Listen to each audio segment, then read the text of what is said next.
wanda za a musamman wannan lokacin jama'a ya zama wajibi ga kaji mu'ujizan manzan Allah, kaji mu'ujizar shugaba cewa Ramadan zai shigo. Duk wanda yake da iko yayi amfani da ikon da Allah ya bashi, kaɗan kake da shi ko da yawa, ga Ramadan zai shigo kuma ga halin da ake ciki, babu komai a hannun fukara'u yau. Wanda yake da wani abun mato abun hannun nasa bai ishe shi ya komai da shi ba. A yau halin da ake ciki kenan. A da za a ce ba komai, amma da an samu ko kaka ne zai gamsar. Yau ko kaka din ba zai gamsar ba. To yanzu lokaci sayyidul wujud yana gaya mana, yau ba abin da ake bukata a cikin Ramadanu in ya zo irin infaki. Duk wanda karatun nan ya kai masa ya san yana da wani abu a hannunsa, to billahi lazi yanzu Allah ya sa ido yana kallo ya ga ya zai yi da watan Ramadan, ya zai yi da waɗanda suke kwana ba su da abinci, waɗanda suke tare da kai a unguwarka, a kewaye da kai. Allah ne ya ce liyun fi zu sa'atin min sa'ati. Kowa mai gwargwadon yalwa ya ciyar daga yalwar da Allah ya bashi, wanda kuma yake da ɗan kaɗan Allah ya ce shi ma ban masa afuwa ba. Falyunfiq mimma atahu Allah.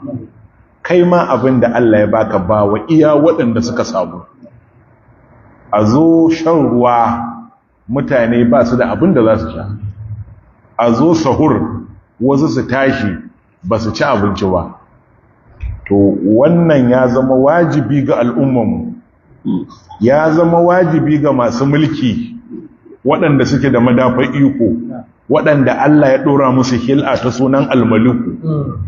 To yana so ya ga hil'ar da ya ɗora muku za ku yi aiki da ita ko ba za ku yi aiki da ita ba. A ba hanya yadda za a taimaka wa bayi ta inda Allah yake so, ba ta inda mu muke so ba. Ya zama wajibi, wannan mu'jizan manzan Allah ce. Kaga yanzu mun zo za mu shiga Ramadan, ga kuma sahibin shari'at ya ce zan gaya muku magana. Zan muku magana.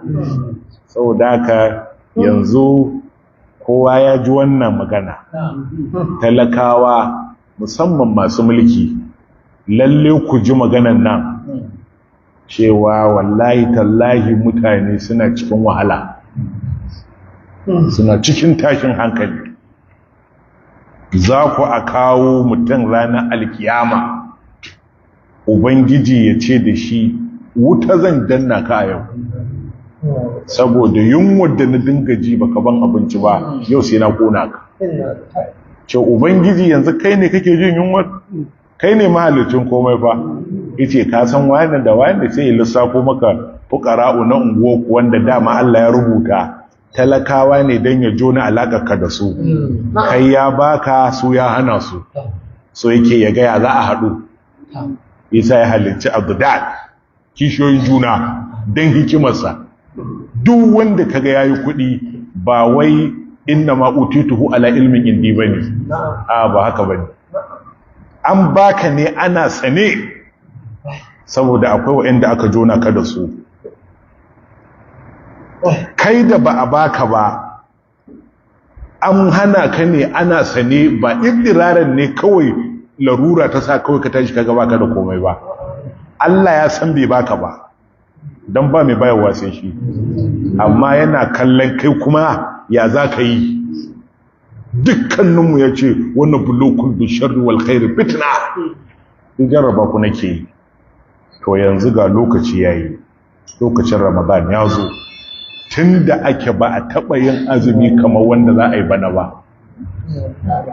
Zamanin da za a je ka miƙa naira 60,000 a baka buhun shinkafa fa ɗaya, to ba taɓa yi ba a ƙasan nan dai, ba taɓa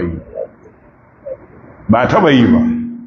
Ka miƙa naira wajen dubu nawa sannan a baka kwanan sukari ɗaya.